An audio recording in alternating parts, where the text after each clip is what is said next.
ಹೌದು ವೀಕ್ಷಕರ, ನಂದಿ ಗ್ರಾಮದ ಶ್ರೀ ಭೋಗನಂದೀಶ್ವರ ದೇವಾಲಯ ಚೋಳರ ಕಾಲದಲ್ಲಿ ನಿರ್ಮಾಣವಾದಂತಹ ದೇವಾಲಯವಾಗಿದೆ. 1800 ವರ್ಷಗಳ ಇತಿಹಾಸ ಇರುವಂತಹ ದೇವಾಲಯ ಇದಾಗಿದ್ದು, ರಾಷ್ಟ್ರೀಯ ಮಟ್ಟದಲ್ಲಿ ಹೆಸರುವಾಸಿಯಾಗಿರುವ ದೇವಾಲಯ ಇದಾಗಿದೆ. ಶಿವರಾತ್ರಿಗೆ ಶ್ರೀ ಯೋಗ ನಂದೀಶ್ವರ ಮತ್ತು ಭೋಗನಂದೀಶ್ವರ ದೇವಾಲಯದಲ್ಲಿ ಜೋಡಿ ಬ್ರಹ್ಮರಥೋತ್ಸವ ಅದ್ದೂರಿಯಾಗಿ ನಡೆಯುತ್ತೆ. ಈ ವರ್ಷವೂ ಕೂಡ ಜಾತ್ರಾ ಮಹೋತ್ಸವಕ್ಕೆ ಜಿಲ್ಲಾಡಳಿತ ಸಕಲ ಸಿದ್ಧತೆಗಳನ್ನು ತಯಾರಿ ಮಾಡಿಕೊಂಡಿದೆ. ದಿನಾಂಕ 15 ಮತ್ತು 17ರಂದು ನಡೆಯುವ ಶಿವರಾತ್ರಿಗೆ ಲಕ್ಷಾಂತರ ಭಕ್ತಾದಿಗಳು ಭಾಗವಹಿಸಲಿದ್ದಾರೆ. ಹೀಗಾಗಿ ದೇವಾಲಯದ ಆಡಳಿತ ಮಂಡಳಿ ತಯಾರಿ ಮಾಡಿಕೊಂಡಿದ್ದು, ಜಾತ್ರಾ ಮಹೋತ್ಸವದಲ್ಲಿ 54 ಅಡಿಗಳ ರಥ ಮೆರವಣಿಗೆಯಲ್ಲಿ ಮೆರುಗು ತರಲಿದೆ.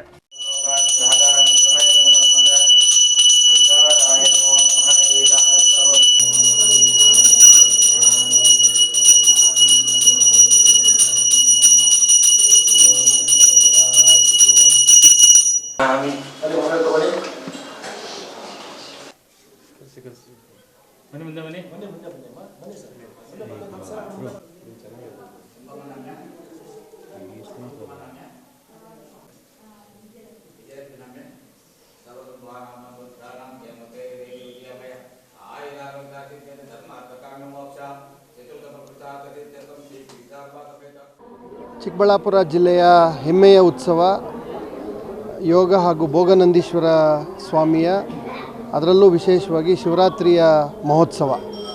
ಶಿವರಾತ್ರಿ ದಿನದಂದು ಅತ್ಯಂತ ವಿಜೃಂಭಣೆಯಿಂದ ಭೋಗನಂದೀಶ್ವರ ಸ್ವಾಮಿಯ ರಥೋತ್ಸವ ಕೂಡ ನಡೀತದೆ, ಕಲ್ಯಾಣೋತ್ಸವ ನಡೀತದೆ, ಅಭಿಷೇಕಗಳು ನಡೀತವೆ. ಸುಮಾರು 1.5 ಲಕ್ಷದಿಂದ 2 ಲಕ್ಷ ಜನರು ಬರುವಂಥ ನಿರೀಕ್ಷೆ. ಆ ನಿರೀಕ್ಷೆ ಹಿನ್ನೆಲೆಯಲ್ಲಿ ಜಿಲ್ಲಾಡಳಿತ ಸಕಲ ಸಿದ್ಧತೆಯನ್ನು ಈ ವರ್ಷ ನಾವು ಮಾಡಿಕೊಂಡಿದ್ದೇವೆ. ವಿಶೇಷವಾಗಿ ಈ ವರ್ಷ ಬರುವಂಥ ಎಲ್ಲ ಭಕ್ತಾದಿಗಳಿಗೆ ಒಂದು 500 ಮೀಟ್ರ್ ದೇವಾಲಯದ ಒಂದು 500 ಮೀಟ್ರ್ ಮುಂಚೆನೇ ಒಂದು ಸುಸಜ್ಜಿತವಾದ ಪಾರ್ಕಿಂಗ್ ವ್ಯವಸ್ಥೆಗಳನ್ನು 4 ದಿಕ್ಕುಗಳಲ್ಲಿ ನಾವು ಮಾಡಿಕೊಂಡಿದ್ದೇವೆ. ದೇವಸ್ಥಾನದ ಸಮೀಪ ಯಾವುದೇ ವಾಹನಗಳ ಓಡಾಟ ಇರೋದಿಲ್ಲ. 500 ಮೀಟ್ರ್ನಲ್ಲಿ ಪಾರ್ಕಿಂಗ್ ಮಾಡಿ ಭಕ್ತಾದಿಗಳು ನಡಿಗೆನಲ್ಲಿ ದೇವಾಲಯಕ್ಕೆ ಬರುವಂಥ ವ್ಯವಸ್ಥೆ ಮೊದಲನೇದು. ಎರಡನೇದು ಅನ್ನಸಂತರ್ಪಣೆ ಹಾಗೂ ವಿಶೇಷವಾಗಿ ಬರುವಂಥ ಭಕ್ತಾದಿಗಳಿಗೆ ಪೂಜಾ ಕೈಂಕರ್ಯಗಳಿಗೆ ಆ ಎಲ್ಲ ವ್ಯವಸ್ಥೆಗಳನ್ನು ಮಾಡಿಕೊಂಡಿದ್ದೇವೆ. ದೇವರ ದರ್ಶನಕ್ಕಾಗಿ ವಿಶೇಷವಾದಂಥ ಕ್ಯೂಗಳ ವ್ಯವಸ್ಥೆಗಳನ್ನು ಕೂಡ ಮಾಡಿಕೊಂಡಿದ್ದೇವೆ. ಜೊತೆಗೆ ವಿಶೇಷ ದರ್ಶನದ ವ್ಯವಸ್ಥೆಯನ್ನು ಕೂಡ ಮಾಡಿಕೊಂಡಿದ್ದೇವೆ. ಕ್ಯೂನಲ್ಲಿ ಬರುವಂಥ ಎಲ್ಲ ಭಕ್ತಾದಿಗಳು ಕುಂಕುಮಾರ್ಚನೆ ಇತ್ಯಾದಿ ಪೂಜಾ ಕೈಂಕರ್ಯಗಳಿಗೆ ಅವ್ರಿಗೆ ಅವಕಾಶ ಕಲ್ಪಿಸಿದ್ದೇವೆ. ವಿಶೇಷವಾಗಿ ವಿಶೇಷ ದರ್ಶನದಲ್ಲಿ 250 ರೂಪಾಯಿ, ವಿಶೇಷ ದರ್ಶನದಲ್ಲಿ ಬರುವಂಥ ಭಕ್ತಾದಿಗಳಿಗೂ ಕೂಡ ಪ್ರತ್ಯೇಕ ಸಾಲಿನ ವ್ಯವಸ್ಥೆ ಹಾಗೂ ಅವ್ರಿಗೂ ಕೂಡ ಒಂದು ಪೂಜೆ ಸಂಕಲ್ಪ ಹಾಗೂ ಪ್ರಸಾದ ವಿನಿಯೋಗದ ವ್ಯವಸ್ಥೆ ಭಕ್ತಾದಿಗಳಿಗೂ ಕೂಡ ಮಾಡಿದ್ದೇವೆ. ಈ ಎಲ್ಲ ಧಾರ್ಮಿಕ ವಿಧಿವಿಧಾನಗಳನ್ನು, ಅದರಲ್ಲೂ ರಥೋತ್ಸವವನ್ನು ಈಗಾಗಲೇ ದಾನಿಗಳು ಕೊಟ್ಟಂಥ ರಥ ಹಾಗೂ ನಮ್ಮ ಮೊದಲನೇ ಒರಿಜಿನಲ್ ರಥ 2 ರಥಗಳನ್ನು ಈ ಸರಿ ನಾವು ಬಳಸ್ತಾ ಇದ್ದೇವೆ. ರಥ ಬೀದಿಯ ಸ್ವಚ್ಛತೆ, ಇಡೀ ನಂದಿ ಗ್ರಾಮದ ಸಮಗ್ರ ಸ್ವಚ್ಛತೆ ಇವೆಲ್ಲವನ್ನು ಗಮನದಲ್ಲಿಟ್ಕೊಂಡು ಅನೇಕ ತಂಡಗಳನ್ನು ರಚಿಸಿ ಈ ಎಲ್ಲ ವ್ಯವಸ್ಥೆಗಳನ್ನು ನಾವು ಮಾಡಿಕೊಂಡಿದ್ದೇವೆ. ಭಕ್ತಾದಿಗಳಿಗೆ ನಾನಾಗಲೇ ಹೇಳಿದಂತೆ ಒಂದು ವಿಶೇಷವಾಗಿ ಅಭಿಷೇಕ ಪೂಜೆ ಭಾನುವಾರ ಸಂಜೆ 6:30-7 ಗಂಟೆಯಿಂದ ಪ್ರಾರಂಭ ಆಗ್ತದೆ. ಅದಾದಮೇಲೆ ರಾತ್ರಿ 10:00ವರೆಗೆ ಕಲ್ಯಾಣೋತ್ಸವ. ಈ ಭೋಗನಂದೀಶ್ವರ ಸ್ವಾಮಿಯ ದೇವಾಲಯದಲ್ಲಿ ಕಲ್ಯಾಣ ಮಂಟಪ ಅಂತಕ್ಕಂಥದ್ದು ಭಾಳ ವಿಶೇಷ. ಅನೇಕ ಮದುವೆಗಳನ್ನು, ಕಲ್ಯಾಣ ಮಹೋತ್ಸವಗಳನ್ನು ಇಲ್ಲಿ ನಾಗರಿಕರು ಮಾಡಿಕೊಂಡು ಬರ್ತಾ ಇರ್ತಕ್ಕಂಥದ್ದು ಪ್ರತೀತಿ.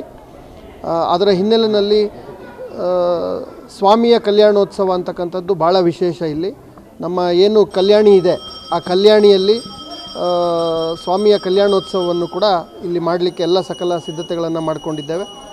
ಸೋಮವಾರ ಬೆಳಗ್ಗೆ 12:45ಕ್ಕೆ ವಿದ್ಯುಕ್ತವಾಗಿ ರಥೋತ್ಸವಕ್ಕೆ ಮಾನ್ಯ ಉಸ್ತುವಾರಿ ಸಚಿವರು ಹಾಗೂ ಉನ್ನತ ಶಿಕ್ಷಣ ಸಚಿವರಾದ ಸುಧಾಕರ್ ಸರ್ ಅವರು ಚಾಲನೆಯನ್ನು ಕೊಡಲಿದ್ದಾರೆ. ಇನ್ನು ದಿನಾಂಕ 15 ಮತ್ತು 17ರಂದು ಶಿವರಾತ್ರಿ ಹಬ್ಬದಂದು ನಂದಿ ಗ್ರಾಮದ ಶ್ರೀ ಭೋಗನಂದೀಶ್ವರ ದೇವಾಲಯದ ಜಾತ್ರಾ ಮಹೋತ್ಸವ ಇರುವ ಕಾರಣ ಚಿಕ್ಕಬಳ್ಳಾಪುರ ಜಿಲ್ಲಾ ಪೊಲೀಸ್ ಅಧಿಕಾರಿಗಳು ಸೂಕ್ತ ಕ್ರಮ ತೆಗೆದುಕೊಂಡಿದ್ದಾರೆ. ಭಕ್ತರ ಅನುಕೂಲಕ್ಕಾಗಿ ಈಗಾಗಲೇ ನಂದಿ ಗ್ರಾಮಕ್ಕೆ ಸೇರುವ ಮಾರ್ಗಗಳನ್ನು ಬೇರೊಂದು ಮಾರ್ಗಕ್ಕೆ ಬದಲಾಯಿಸಿದ್ದು 2-3 ದಿನಗಳ ಕಾಲ ಭಾರಿ ವಾಹನಗಳಿಗೆ ನಿಷೇಧ ಮಾಡಿದ್ದಾರೆ. ಮದ್ಯದ ಅಂಗಡಿಗಳು 2 ದಿನಗಳ ಕಾಲ ಮುಚ್ಚಿಸಲಾಗಿದೆ. ಇನ್ನು ಜಾತ್ರಾ ಮಹೋತ್ಸವದ ಹಿನ್ನೆಲೆ ದೇವಾಲಯದ ಸುತ್ತಲೂ ಸಹ ಸಾವಿರಾರು ಅಂಗಡಿಗಳು ತಲೆ ಎತ್ತಿವೆ. ಸರ್, ಇವತ್ತು ದೇವಸ್ಥಾನಗಳು ಇದು ಭಾಳ ಹಳೆಯ ದೇವಸ್ಥಾನ. ಎಸ್ಪೆಷಲಿ ಇವೆಲ್ಲ ಸಾವಿರಾರು ವರ್ಷದ ಹಳೆಯ ದೇವಸ್ಥಾನ. ಇಲ್ಲಿ ಚೋಳರು, ರಾಷ್ಟ್ರಕೂಟರು, ವಿಜಯನಗರದ ಅರಸರು ಕಟ್ಟಿ ಇಂಪ್ರೂವ್ ಮಾಡಿರುವಂಥ ದೇವಸ್ಥಾನ. ಈ ಥರ ದೇವಸ್ಥಾನ ಪಾರಂಪರಿಕ ದೇವಸ್ಥಾನ, ಪ್ರಾಚೀನ ದೇವಸ್ಥಾನ. ಇಂಥ ದೇವಸ್ಥಾನಗಳನ್ನ ನಾವು ಎಷ್ಟು ಸೇಫ್ ಮಾಡಿಕೊಂಡು ಎಷ್ಟು ನೀಟಾಗಿ ಇಟ್ಕೊತೀವೋ ಅಷ್ಟು ಒಳ್ಳೆಯದು.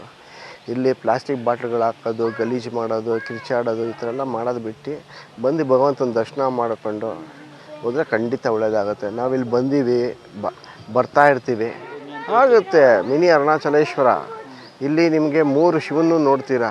ಬಾಲ್ಯ, ಯೌವನ ಮತ್ತು ಮುಪ್ಪು ಶಿವ, 3 ಜನ ಶಿವನ್ನು ನೋಡ್ತೀರಾ. ಅರುಣಾಚಲೇಶ್ವರ ನೋಡ್ತೀರಾ ಬಾಲ್ಯದಲ್ಲಿ, ಫ್ಯಾಮಿಲಿಯಾಗಿ ಉಮಾಮಹೇಶ್ವರ ನೋಡ್ತೀರಾ, ನೆಕ್ಸ್ಟು ಭೋಗನಂದೀಶ್ವರ ನೋಡ್ತೀರಾ. 3 ದೇವಸ್ಥಾನ. ಈ ಥರ 3 ಶಿವನ ಸನ್ನಿಧಾನ ಒಂದೇ ದೇವಸ್ಥಾನದಲ್ಲಿ ಸಿಗೋದು ಭಾಳ ಅಪರೂಪ. ಈ ಥರ ಜಾಗದಲ್ಲಿ ನಮಗೆಲ್ಲ ದರ್ಶನ ಸಿಗೋದು ಭಾಳ ಒಳ್ಳೆಯದು. ಸರ್, ನಮ್ಮ ಹೆಸರು ಲಕ್ಷ್ಮಣಪ್ಪ, ನಾಮಗೊಂಡ್ಲು. ಸುಮಾರು ನಾವು ಇಲ್ಲಿ 35 ವರ್ಷದಿಂದ ಬರ್ತಾಯಿದ್ದೀವಿ. ಇದೇ ಜಾಗದಲ್ಲಿ ಹಾಕೋದು ಅಂಗಡಿ. ಇಲ್ಲಿ ಯಾವ ಸುಂಕದ್ದು ಈ ವರ್ಷ ಏನು AC ಅವ್ರ ಕಡೆಯಿಂದ ಸುಂಕ ಕಮ್ಮಿನೇ. ಅವ್ರು ಏನು ಹೇಳಿದಾರೋ ಅಷ್ಟೇ ತೊಗೊತಾರೆ. ಅವ್ರು ಸುಂಕದವ್ರು ಅಷ್ಟೇ ಹೇಳವ್ರೆ, ಏನು ತೊಂದರೆ ಇಲ್ಲ. ನಾಳಿದ್ದು 4 ದಿವಸ ಜಾಸ್ತಿ ಜನ ಬರ್ತಾರೆ. ನಾಳೆ 1 ಹೊತ್ತು, ನಾಳಿದ್ದು ರಥೋತ್ಸವ. ನಾವು ಒಂದು ಇವತ್ತಿಗೆ 15 ದಿವಸ ಗಂಟ ಇಲ್ಲೇ ಇರುತ್ತೆ ಅಂಗಡಿ.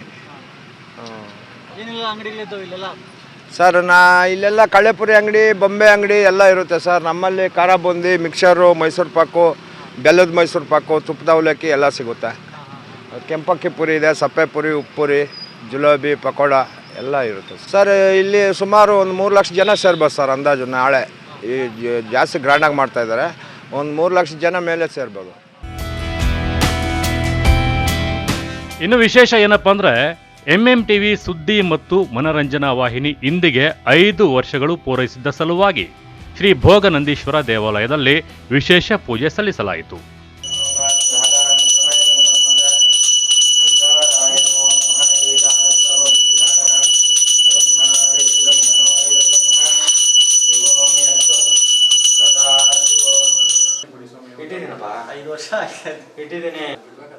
ಕ್ಯಾಮರಾ ಪರ್ಸನ್ ಪ್ರವೀಣ್ ಜೊತೆ ಕಳವರ ಅರುಣ್, MMTV ನ್ಯೂಸ್, ಚಿಕ್ಕಬಳ್ಳಾಪುರ.